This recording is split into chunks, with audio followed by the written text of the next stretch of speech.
जन्म लाभ परम पुंसाम अंते नारायण स्मृति।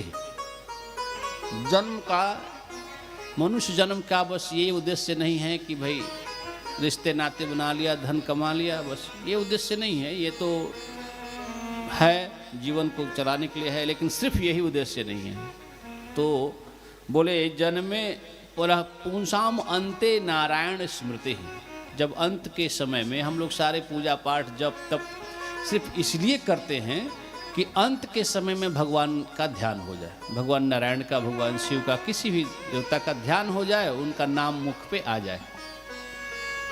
इतना तो करना स्वामी जब प्राण तन से निकले, गोविंद नाम लेकर जब प्राण तन से निकले। इसीलिए बस यही बात सुखदेव जी कह रहे हैं कि अंते नारायण स्मृति, अंत समय में भगवान नारायण की स्मृति हो जाए, यही जीवन के उद्देश्य को लेकर के हमें धर्म कार्य में प्रवृत्त होना है। तो मान लीजिए कि अंतिम समय में नारायण की या गोविंद का नाम या भगवान शिव का नाम कैसे आएगा? इतना आसानी से थोड़े आ जाएगा।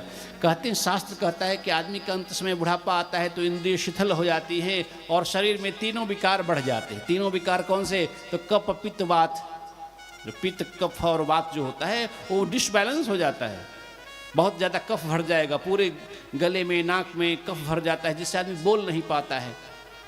पित्त बढ़ जाएगा, वात बढ़ जाएगा, गैस बढ़ जाएगा। तो उस अवस्था में जब पित्त कफ बढ़ जाता है सारे नाक में, गले में, तो बोले उस अवस्था में भगवान का नाम का उच्चारण नहीं जल्दी हो पाएगा। कैसे कोई ले पाएगा?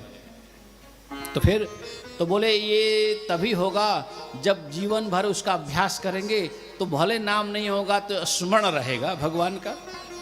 और जो अच्छा होगा, जो भगवान की शरणागति कर लेगा, तो अंत समय में भगवान नारायण, भगवान शिव कहते हैं कि जो जीवन पर्यंत मेरा भजन कर लेता है, तो अंत समय में मैं उसको, मेरी ड्यूटी होती है कि अंत जब समय आए तो मैं उसको जाकर उसके सामने खड़ा हो जाऊं और उसको अपना दर्शन दूं।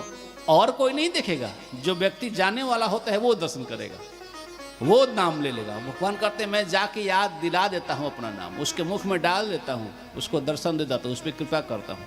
लेकिन ये सबके साथ थोड़े है, सबके लिए नहीं। बोले कौन? बोले सर्वधर्माणि परित्यज्य मामेकम शरणम ब्रज। मेरे शरण में जो आता है उसके, जो मेरा भजन करता है। तो सुखदेव जी भी कहते हैं, यही कह रहे हैं कि जन्म लाभ परः पुंसाम अंते नारायण स्मृति। जन्म का यही लाभ है कि इसका अभ्यास करें, रोज भजन करें, रोज भगवान का ध्यान करें। नहीं 24 घंटे, ठीक है, ये नहीं कहा जा रहा है कि 24 घंटे ही भगवान का ध्यान करो। भाई अभी अपने दैनिक क्रियाएं हैं, अपने पालन पोषण भी गृहस्थी में करना है। ये नहीं कि सब काम छोड़ के भगवान का भजन करने के लिए कहा गया, लेकिन सब काम करते हुए भगवान का स्मरण करने के लिए कहा गया। काम करो, काम करने में कोई मनाही नहीं है कि काम छोड़ दो।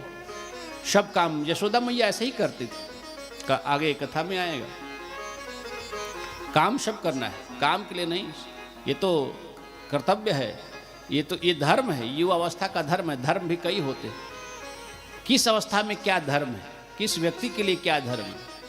जब तक काम ही नहीं करेंगे तो कैसे चलेगा गृहस्थी, कैसे पेट पालन होगा? और अपरा तो चलाना ही है, सब समाज का भी चलाना होता है। एक गृहस्थ कितने लोगों का पेट पालन करता है?